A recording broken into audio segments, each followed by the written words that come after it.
Hello. Today I'm reading from Sources for America's History by Kevin Sheets, edited by Kevin Sheets. This reading is called Debating the Meaning of the Constitution. This is a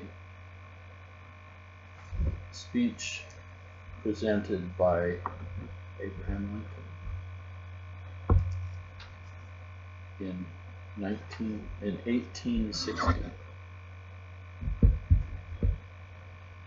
The facts which I shall deal this evening are mainly old and familiar, nor is there anything new in general use I shall make of them. If there shall be any novelty, it will be in the mode of presenting the facts, and in the inferences and observations following that presentation. In his speech last autumn at Columbus, Ohio, as reported in the New York Times, Senator Douglas said, "Our fathers, when they framed the government under which we live, understood this question just as well and even better than we do now." I fully endorse this, and I adopt it as a text for this discourse. I so adopt it because it furnishes a precise and agreed starting point for a discussion between Republicans and that wing of democracy headed by Senator Douglas. It simply leaves the inquiry, what was the understanding whose fathers had of the question mentioned?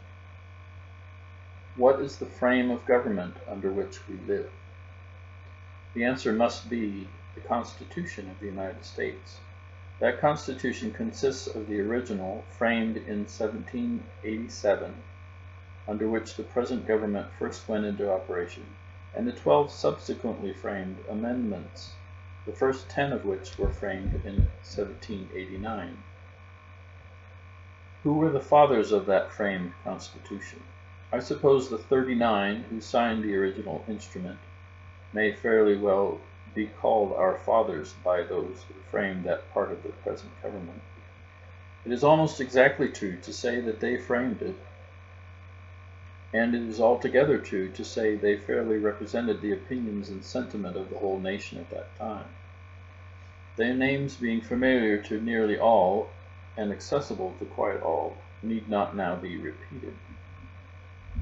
I take these 39 for the present as being our fathers who framed the government under which we live.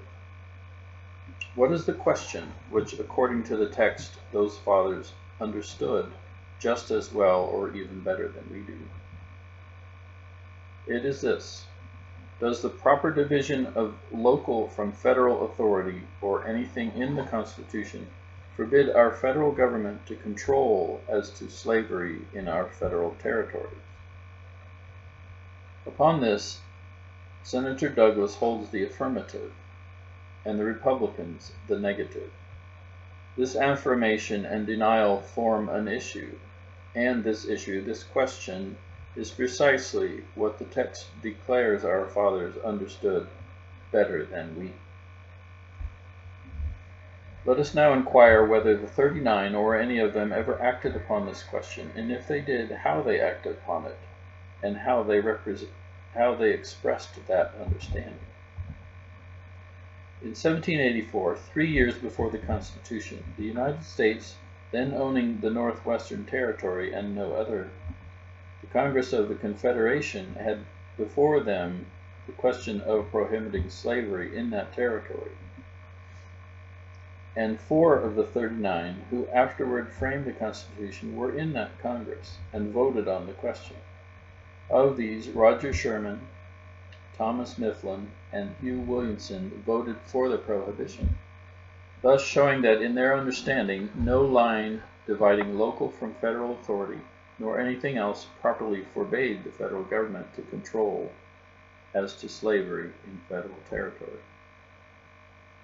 In 1787, still before the Constitution, the same question of prohibiting slavery in the territory came again before Congress of the Confederation, and 2 more of the 39 who afterwards signed the Constitution both voted for the prohibition. thus showing that in their understanding no line dividing local from federal authority nor anything else properly forbids the federal government to control as to slavery in federal territory.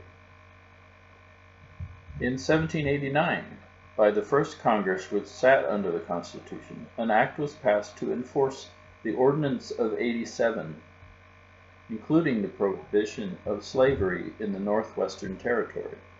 The bill passed both branches without yeas and nays, which is equivalent to a unanimous passage. In this Congress, there were 16 of the 39 fathers who framed the original Constitution. This shows that in their understanding, no line dividing local from federal authority, nor anything in the Constitution, properly forbade Congress to prohibit slavery in the federal territory. Else both their fidelity to correct principle and their oaths to support the Constitution would have constrained them to oppose the prohibition.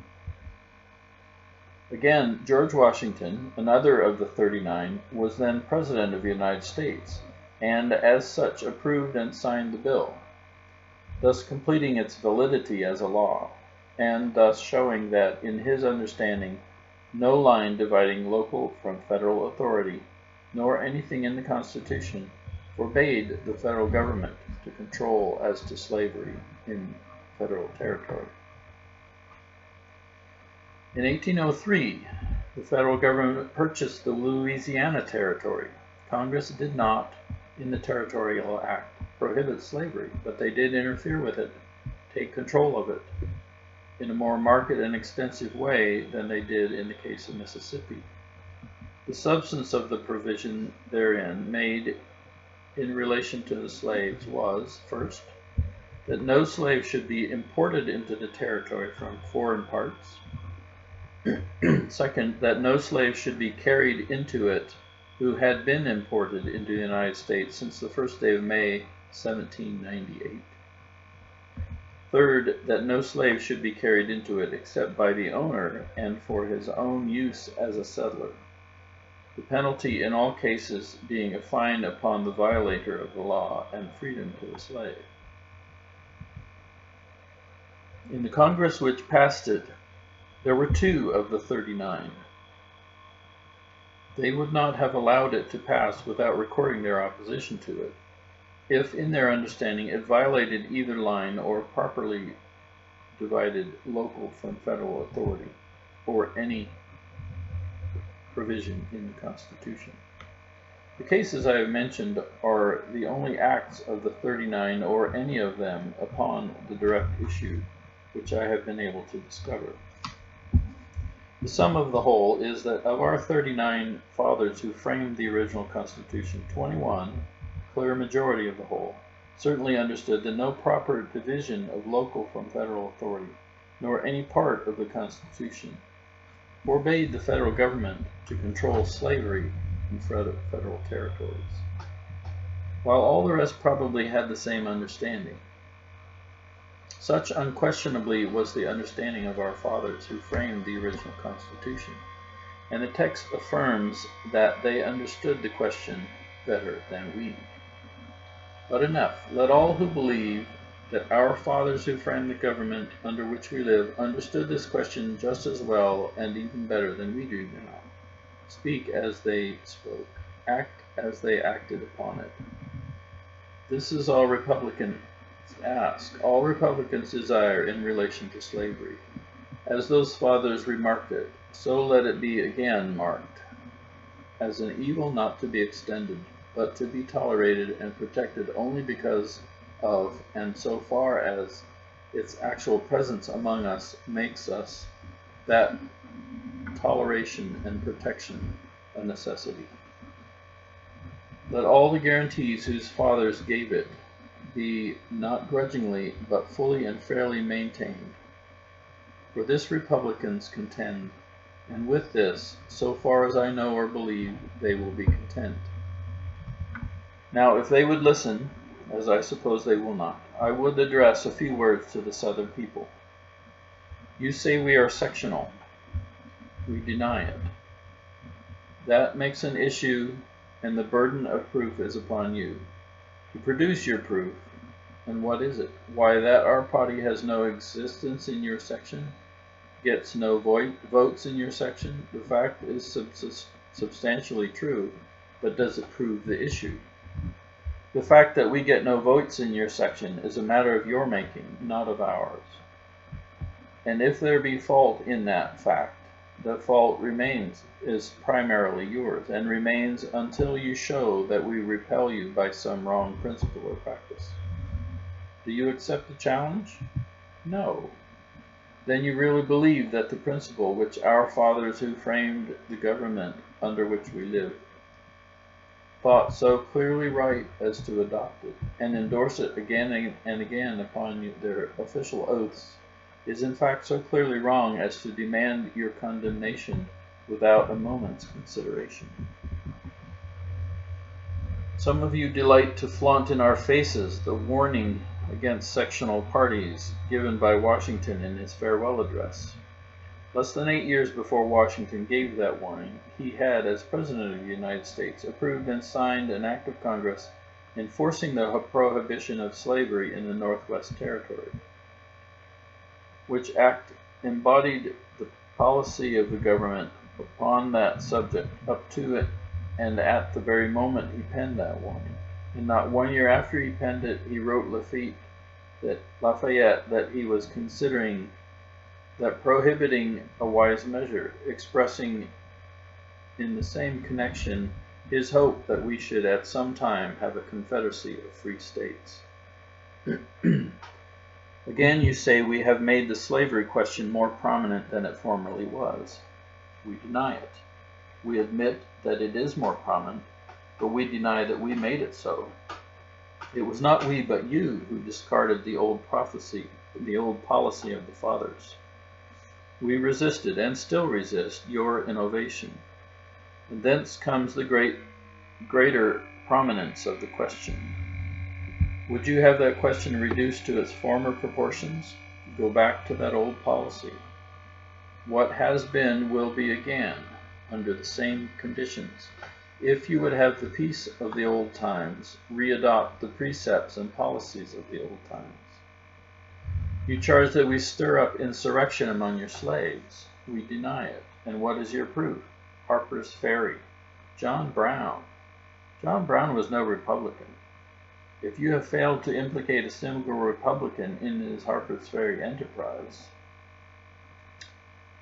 under all circumstances, you really feel yourself justified to break up the government unless such a court decision as yours is shall be at once submitted to as conclusive and final rule of the political action. But you will not abide the election of a Republican president.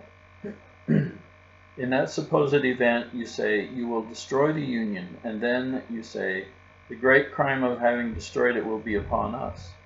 That is cool.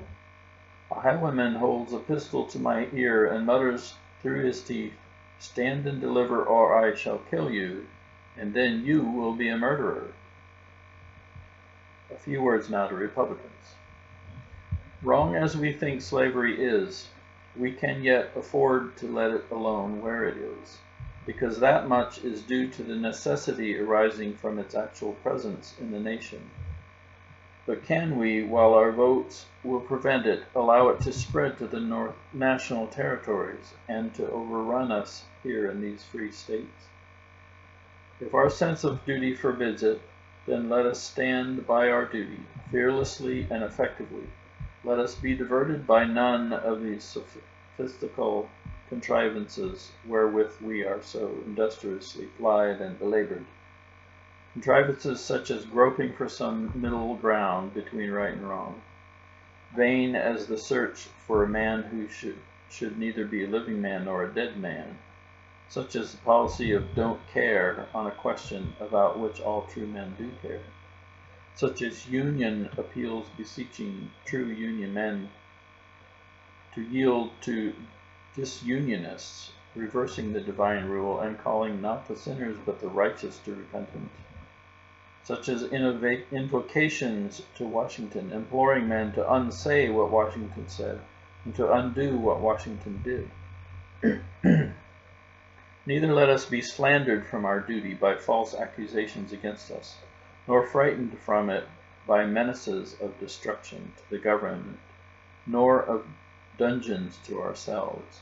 Let us have faith that right makes might, and that in faith let us to the end dare to do our duty as we understand it.